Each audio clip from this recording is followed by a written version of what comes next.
All right, so this is something that happened to us recently at work. So we have a backend system that calls an external API. That API returns some kind of JSON that contains data.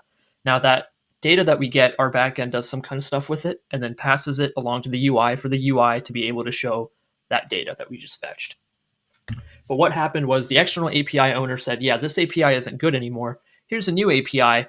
We'll return the same data to you, but the structure is a bit different. Now, because the structure was different, our backend broke, and because we passed that response data directly to the UI, our UI also broke. Now, instead, what we should have done was when our backend called the external API, we should have done all of our processing, but then when we were passing something along to the UI, we should have abstracted it into our own object. And that way, it doesn't matter which API we're calling.